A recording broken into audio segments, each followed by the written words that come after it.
بسم اللہ الرحمن الرحیم۔ السلام علیکم۔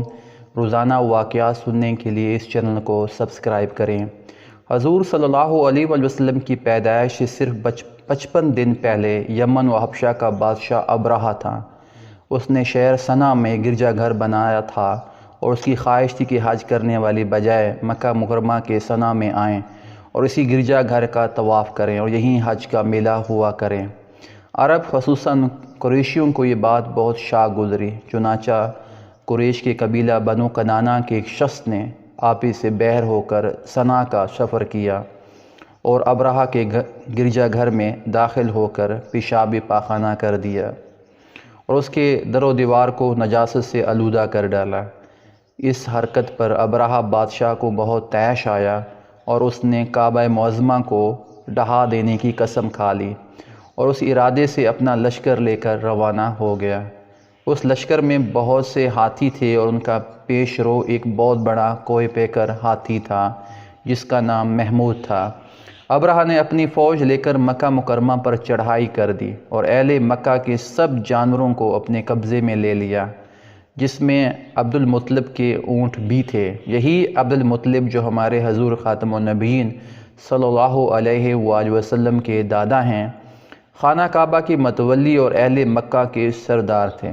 یہ بہت ہی روبدار اور نہایت ہی جسیم و باشکوہ آدمی تھے۔ یہ ابرہہ کے پاس آئے۔ ابرہہ نے ان کی بہت تعظیم کی اور آنے کا مقصد پوچھا تو آپ رضی اللہ تعالیٰ عنہ نے فرمایا کہ تم میرے اونٹوں کو مجھے واپس دے دو۔ یہ سن کر ابرہہ نے کہا کہ مجھے بڑا تعجب ہو رہا ہے کہ میں تو تمہارے کعبہ کو ڈھانے کے لیے فوج لے کر آیا ہوں، جو تمہارا اور تمہارے باپ دادا کا ایک بہت مقدس و محترم مقام ہے۔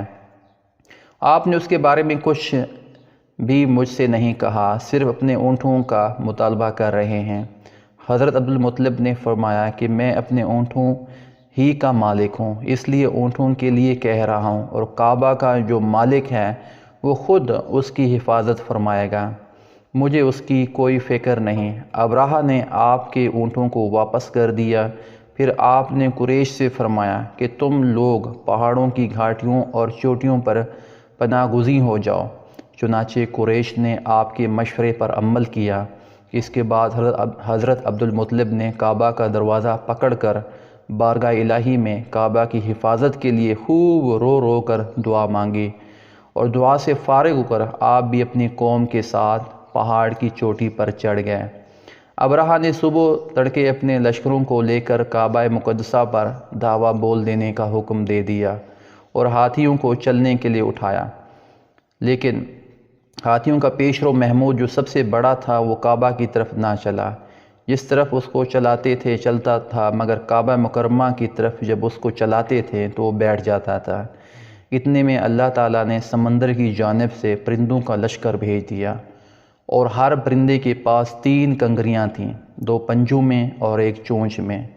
ابابیلوں نے اس لشکر نے ابرہہ کی فوجوں پر اس زور کی سنگ باری کی کہ ابرہہ کی فوج بدحواس ہو کر بھاگنے لگی، مگر کنکریاں گو چھوٹی چھوٹی تھیں، لیکن وہ قہر الہی کے پتھر تھے کہ پرندے جب ان کنکریوں کو گراتے تو وہ سنگریزے فیل سواروں کو خود کو توڑ کر سر سے نکل کر جسم کو چیر کر ہاتھی کے بدن کو چھیدتے ہوئے زمین پر گرتے تھے۔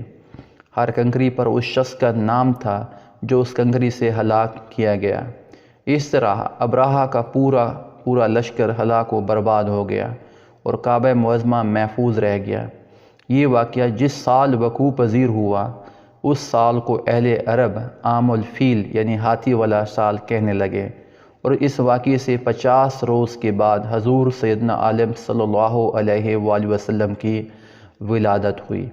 جزاک اللہ خیرہ۔